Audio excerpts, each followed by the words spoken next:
Does anybody else like new things? Does anybody else like buying new things? I like buying new things. And if I learned anything during 2020, it's that in stress, I buy new things. Because they're exciting, right? It's fun to get something new. But my desire for newness doesn't just end with buying new things. It continues, or it transitions over to experiencing new things. Does anybody like experiencing new things? I love it. And I think that's one of the reasons I like doing theater, is because you're dedicated to a time for only a certain period of time where you get to do something and meet new people and try something new, and then you can do it all over again with the next one. And it's a different group of people, a different show, a different character, different music, different words. I think that's why I'm drawn to theater, because it's a new experience every single time I get to do it. I like it. But it also comes with some fears, too. The excitement of something new and the joy of something new also comes with fears. And it comes with grief sometimes. And it comes with sorrow and sadness. And we experience that here in Joshua chapter 1 with the people of Israel. The people are on the verge of something new, this thing that God had been telling them about for centuries. The things they heard from their grandparents and their parents, and heard through the children and all the people. They all knew what was going to happen. They all knew that this promised land would be theirs, and they had just been waiting for it. They're on the verge of this new thing. There's a lot of excitement. There's a lot of excitement amongst the people. There's also some sorrow and some sadness. I think that's the reality with new beginnings, new starts, with new things, is that they can often be difficult too. New things, new beginnings can also be difficult too. Our tears of joy and excitement can also be mixed with tears of sadness, grief, and fear. There's often joy and excitement that flows from what could be, but many times it's paired with the sadness and the grief and the fear that flows from what was. For example, I think many of us, and if you didn't, that's okay. I'm sure you had a similar experience too, as moving to college. It was joy-filled. It was exciting. I knew that was for me. To be on my own, to make an impact, to study things, to be away from my parents, to make my decisions. But there's also some fear in there too. There's also some fear and some sadness that what was that close relationship with my parents, having them there by my side during the hard and difficult days, they wouldn't be there now, physically. Yeah, a phone call or a FaceTime, yeah, that was a thing. I know. Daniel and Rachel are like, what? FaceTime? You had FaceTime? Yes, I did. That there were those opportunities, but that physical connection wasn't there, and so there was sadness and fear. I know, and I don't know personally, but I know from other experiences of people in my life, my brother and sister-in-law, that having a child, there's a lot of excitement and joy that comes with that, but there's also some fear and sadness and grief too. Because you got to figure out who you are now, not as 2, but as 3. You got to figure out what it means to be a parent. There's fear of maybe screwing up your kid. Even though it's exciting and joy-filled, there's also some fear. And there's also some sorrow, and there's also some sadness in that new beginning, even though it's something so joyful. The same as a career shift, whether you're hopefully retiring soon, right, Jim? Or you're retired or you're shifting career. There's some joy in that, whether you're moving up or you're moving on to retirement. There's some joy, but there's also some fear. And who am I? Who am I without this job and this career, this thing that I've known and I've been identified for so long? Now I don't have it. So now who am I? Now what's my purpose? Now what do I do with my time? Or if you're moving up in a career, yeah, it's great advancement and you like your new management or higher than that position, and it's great and it's wonderful, but now you've got people under you, people who used to be your colleagues, people who used to be maybe even your friends, and now you've got to be their boss. How do you do it? New beginnings are wonderful, they're exciting, but they can also be filled with fears. They can also be filled with sadness and grief, and we go through that, and the people of Israel were going through that here. They were going through the fear and sadness of losing somebody they had followed for 40 years. Moses had just died, and he was their leader. He was the one that got appointed to be their leader, to lead them into the promised land because of a mistake. Because of a mistake that he had made in not trusting God. And this mistake that he had made in being rebellious towards God, God said, you are not allowed to enter into this promised land. And so now they were leaderless. And in fact, now they were having to trust this man named Joshua, a man they knew, a man that followed Moses, a man that was an assistant to Moses, as it says in verse 1, but still not their leader. Not the man they trusted and followed and bickered with throughout the years. There was fear of the people of the promised land. The people that lived in the land that they were supposed to have, a people who were mighty and strong and bigger than they ever could be. And we read that in Numbers 13 with the 12 spies that go in, and only 2 said, we can do it with God. The other 10 helped the people, convinced the people that these people are just too big, and these people are just too strong for us, and maybe even for God. There was fear, and there was sorrow, and there was grief wrapped up in this, but there was also joy. Joy to finally experience that promise that God had made with their forefathers, that God had made with them, to finally experience it. The people would soon realize the promise that God made with Abraham back in Genesis. Finally, they would do it. This new beginning at the beginning of Joshua was one of fear and sorrow, but also great excitement and joy. Do you see how new beginnings, even though I love them, even though you may love them too, there's always some fear and sorrow, and maybe even grief, mixed in with that joy and excitement. It's in that process of having new experiences that often, for me, and maybe for you, that my identity gets a little jostled. That I try to figure out who I am in this new thing. Going from a seminary student to a pastor leading a church was a big shift for me. Being responsible for just myself to now being responsible for more than just myself was a big shift for me. And it took me a while, and it's still taking me a while. I'm still trying to figure it out who I am as a pastor. There's a jostling of our identity. And in college, I knew, if you've been there, and maybe you haven't, that's okay. That was an experience of trying to figure out who you are. There's a jostling of identity when new things happen, when big changes happen in our lives. We ask that question, who are we? Who am I? I knew who I was when everything was like it was, and now that things are new, they're not like they were, maybe I don't quite know who I am. Who am I now as a college student, no longer a high school student? Who am I now that I'm retired or soon to be retired? Who am I now that I have to care for this child? Who am I now that I'm about to marry the person I love? Who am I now that maybe death knocks on our doorstep? Who am I? And in Joshua chapter 1, we get this powerful proclamation. We get this powerful declaration that was easy. I skipped over it the many times I read through it this week.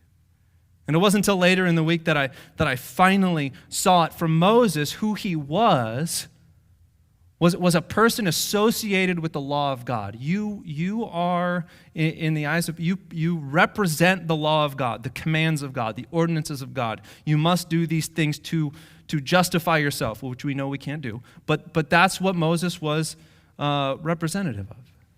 And Joshua would be known as a great general and leader of God's people. That's what he'd be known as. He was the assistant of Moses, but now he was the general of God's people, for the people of Israel.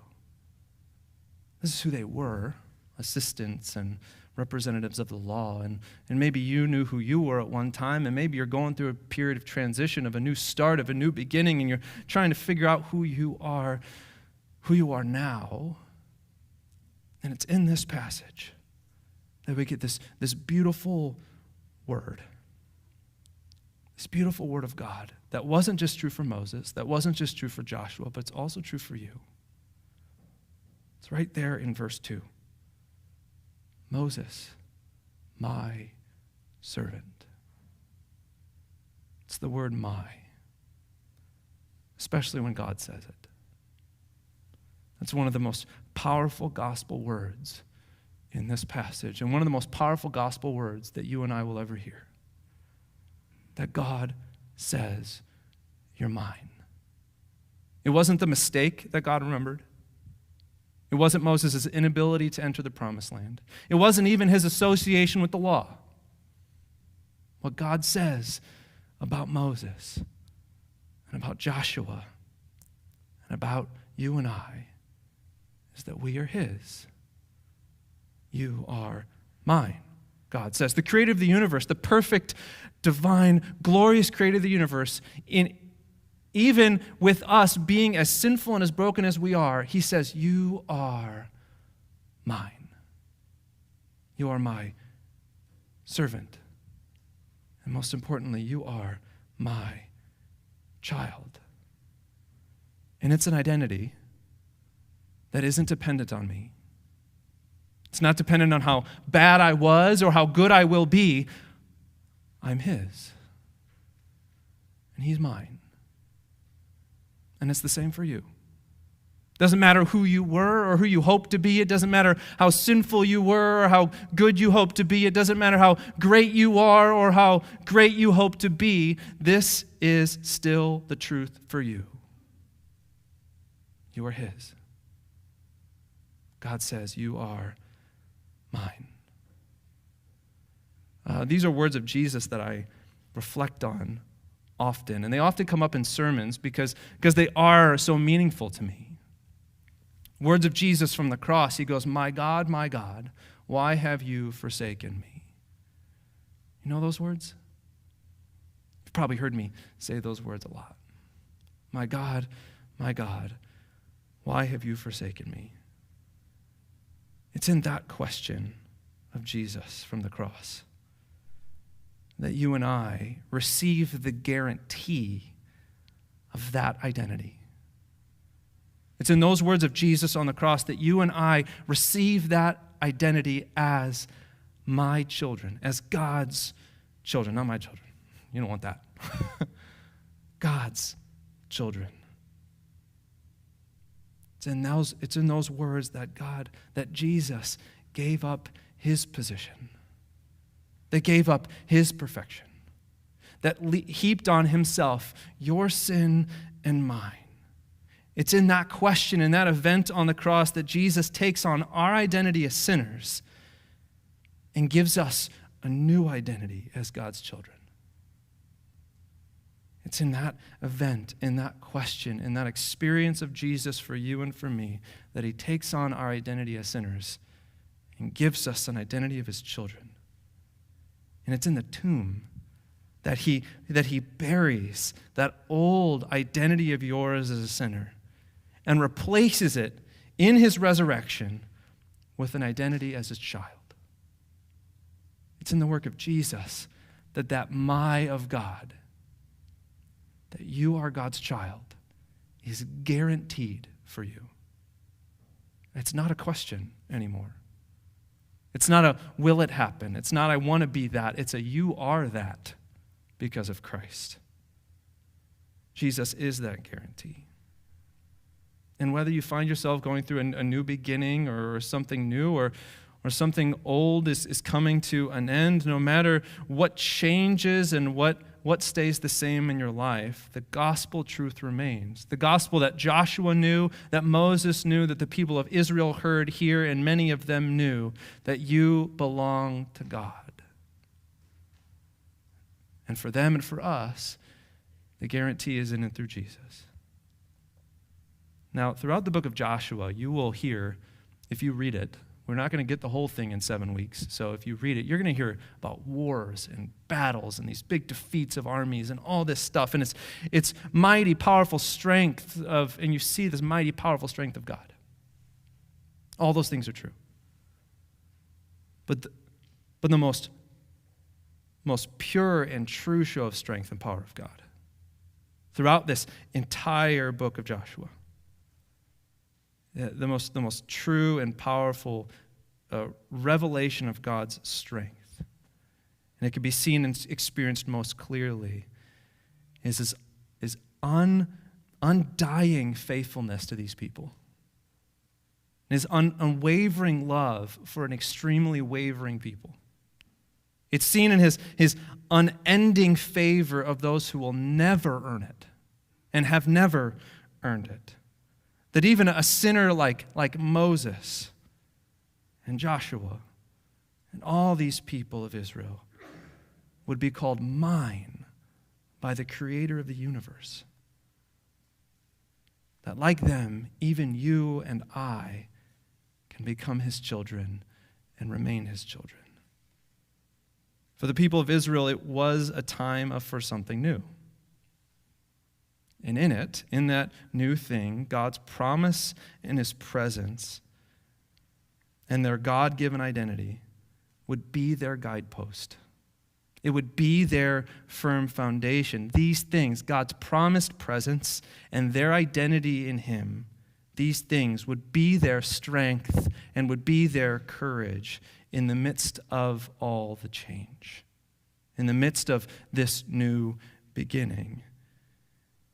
And it's also that same thing for you and me. In the midst of huge changes, in the midst of huge movements in our lives, in the midst of struggling with, I know who I was, but I don't know who I am now, whether that's through a period of college or whether that's through a new life entering into your family or a job leaving your life, no matter what that is, God's promises of forgiveness and life and our identity in him will not change. It's our firm foundation. That promise that you are his. Now next week, after worship, we're going to begin exploring together what new things God may be leading us to do. What he may be leading us to do together, both as Resurrection and St. Mark. We're going to explore that together. We're going to do that together. New things that may be exciting and joy-filled and wonderful and powerful for some of us, but for many of us, including myself, there's a bit of sorrow and grief and really a lot of fear in that. There is, even just in the conversation. But as we walk with Israel during this series, as we hear and see their witness of the truths of God's character and his faithfulness to his promises and to his people, my hope is that you'll see and see that God continues to lead his people. He continues to do those very same things as he did for the people of Israel, for you and I today. That he continues to strengthen his people through his word. That he continues to remind his people of his promises. That he continues to proclaim our identity over us. I hope that in this series, as we walk with Joshua and we walk with the people of Israel, as we explore what God may be leading us to do here as one united community, both Resurrection and St. Mark, I hope that those powerful guideposts and firm foundations of God will give you comfort and peace, even as we talk about it. Now, I like new things. There's excitement in it. There is joy in it. There is wonder in it. There is hope in it. There's hope in the anticipation that is wrapped up in a new thing, but there is also grief. There's also apprehension. There's also fear. Those things I feel, and I know those things are things you feel too. But in Jesus, through his death and resurrection, we know that God will carry us through it. Just as he did for the people of Israel entering into the promised land, he will do that for you and me. For just as God the Father promised Joshua his perfect presence on the verge of something new, just as God promised Joshua his perfect presence and identity on the verge of something new, God the Son has also done the same for you and me. For he says at the end of Matthew 28, "For I am with you always, to the very end of the age." In the name and for the sake of Jesus. Amen. I invite you to stand as God's people.